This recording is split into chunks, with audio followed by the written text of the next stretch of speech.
रावत बहुल्य जो क्षेत्र है उस जाति विशेष के ऊपर भी ध्यान दें। तो कहीं ऐसा तो नहीं कि सभा के माध्यम से अपनी दावेदारी को और भी पुख्ता करने की कोशिश? सनातन के प्रति जागृति हो। नारायण सिंह जी को अवसर मिले नहीं मिले, भारतीय जनता पार्टी का एक वोट बैंक मजबूत हो रहा है क्या? हमारे क्षेत्र की जनता में एक बदलाव की मांग है, काफ़ी लंबे समय से बदलाव चाहते हैं। का ये तो जनता का आशीर्वाद है, पार्टी हम दोनों को अवसर देती है और हम जीत रहे हैं। हमारे जो कुछ पूर्वज हैं जिन्होंने बहुत महान काम किए हैं। थोड़े दिनों पहले भीम क्षेत्र में वीडियो वायरल हो रहा था और मेरे पास बहुत फोन आए थे और कमाल की बात ये थी कि वो मेरे ही चैनल का एक वीडियो था जिसका कहना है मेरे दादाजी तो बीजेपी में थे, मैं तो आधा बीजेपी का ही हूँ। अभी मैं खड़ा हूँ भीम देवगढ़ के बीच एक बड़े धार्मिक आस्थाओं वाले स्थान पर। इस गांव का नाम होता है मियाला और बाबा रामदेव जी का बड़े पावन स्थान है। और ये आप देखेंगे पीछे एक धर्म सभा चल रही है और धर्म सभा का जो आयोजन हो रहा है उसमें लगातार अलग अलग वक्ता अपनी बात रख रहे हैं और इसके जो मुख्य आयोजक हैं नारायण सिंह जी वो हमारे साथ हैं।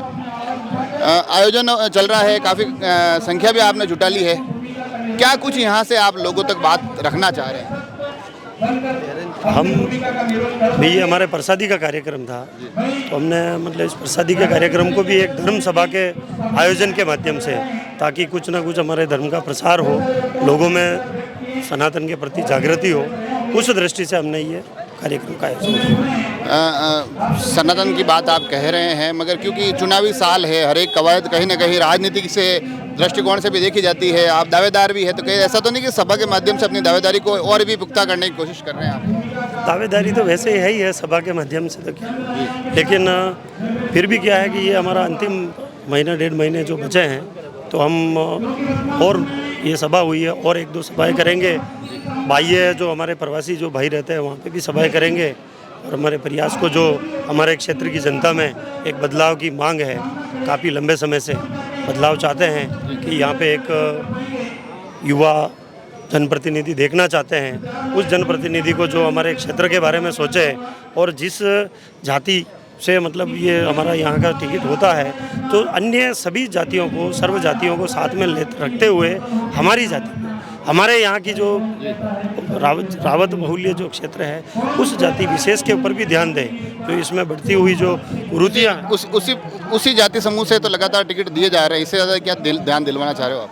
नहीं, लेकिन टिकट दिए जा रहे हैं, लेकिन उसके अनुरूप यहाँ पे वो जो इनको यहाँ पे सुधार करना चाहिए समाज की दृष्टि में, जननायक सर्व समाज का होता है, लेकिन फिर भी यहाँ पे हमारे क्षेत्र में विशेष करके आप जिस, मेरे को जहाँ तक याद है थोड़े दिनों पहले हमारी बात हुई थी, आपने नंदावट का एक सवाल मैंने पूछा था कि एक ही गाँव से राजनीति हो रही है। आज कमाल की बात है कि यहाँ आने से पहले मेरे को सुदर्शन सिंह जी भी मिल गए और मेरे को बात करने का अवसर मिला। मैंने उनको पूछा, मैंने कहा लोग कहते हैं कि पूरी की पूरी राजनीति एक ही गांव में वहाँ से बाहर नहीं आ रही। उन्होंने कहा ये तो जनता का आशीर्वाद है, पार्टी हम दोनों को अवसर देती है और हम जीत रहे हैं। वही जनता अब चाहती है पूर्ण रूप से बदलाव की राजनीति वहाँ से बाहर निकले और अन्य किसी को मौका मिले। नहीं तो हमारे भाई, मैंने ये अभी पहले भी कहा आपको कि जननायक सर्व समाज का होता है, सभी धर्मों का होता है, लेकिन हमारे समाज के लिए भी विशेष करके आप यूँ देखिए कि हमारे जो कुछ पूर्वज हैं जिन्होंने बहुत महान काम किए हैं, जो हमारे राजू जी रावत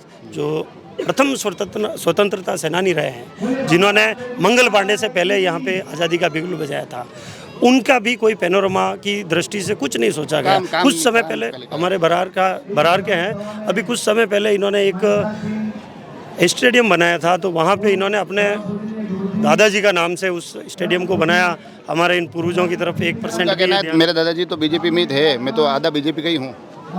वो आज जिस विचारधारा से हैं वो विचारधारा पूर्ण रूप से हमारे देश को, हमारे प्रदेश को, यहाँ तक कि मैं आपको कह दूं कि हमारी विधानसभा में भी बहुत ही लोगों को सनातन विरोधी ये रूप देखने को मिला है। पाकिस्तान का एहसास हुआ है और प्रदेश में तो हो ही रहा है। अगर जनता वापस अगर इस सत्ता को रिपीट करती है, चाहे हमारी इस विधानसभा की हो, चाहे हमारी इस प्रदेश की हो, तो कहीं ना कहीं हम बहुत बड़े रूप में पाकिस्तान को यहाँ देख लेंगे। पाकिस्तान की बात आपने 2 बार कर दी, मगर थोड़े दिनों पहले भीम क्षेत्र में वीडियो वायरल हो रहा था और मेरे पास बहुत फोन आए थे और कमाल की बात ये थी कि वो मेरे ही चैनल का एक वीडियो था जिसमें कि बताया जा रहा था कि एक पूर्व विधायक राजसमंद पाकिस्तान जिंदाबाद के नारे, हालांकि उन्होंने कहा कि पाकिस्तान नहीं भाजपा जिंदाबाद बोल रहा था, तो ये आरोप तो आपके ऊपर भी लगने लगे, आपकी पार्टी के ऊपर भी लगने लग गए। नहीं सर, वो कहीं वीडियोग्राफी का मिस्टेक होगा, बाकी मैं उनको अच्छी तरह से जानता हूँ।